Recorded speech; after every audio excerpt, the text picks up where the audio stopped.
Bariatric balloon ఏంటంటే morbid ఒబిసిటీలో పనికిరాదు. మరీ ఒబిస్ వాళ్ళకి, బిఎంఐ అబౌవ్ 35 ఉన్న వాళ్ళకి బేరియాట్రిక్ సర్జరీ చేయాలి.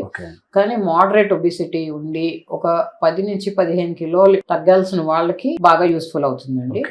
అది నోట్లోంచే పైప్ వేసి దాంట్లోంచి ఒక బెలూన్ పంపించి స్టమక్ ని ఇన్ఫ్లేట్ చేస్తాం. ఆ బెలూన్ ని ఇన్ఫ్లేట్ చేసి స్టమక్ లో ఉంచుతామండి.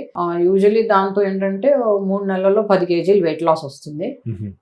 యూజువలీ తొందరగా వెయిట్ లాస్ అవ్వాల్సిన వాళ్ళు కొంతమంది, అంటే వెదర్ సినీ ఫీల్డ్స్ లో ఉన్న వాళ్ళు, కొంచెం పబ్లిక్ ఫిగర్స్, అలాంటి వాళ్ళకి తొందరగా వెయిట్ లాస్ కావాల్సినప్పుడు ఇది ఒక హ్యాండీగా 10 కిలోలు ఈజీగా తగ్గిపోవడానికి ఇది ఒక అవకాశం.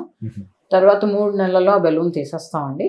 ఇది టెంపరీ ఏనండి, బెలూన్ పర్మనెంట్ గా ఉండదు. మీరు తీసుకునే అదే మందులు, అదే నాణ్యమైన మందులు మెడ్ ప్లస్ బ్రాండ్స్ పై సగం ధరకే.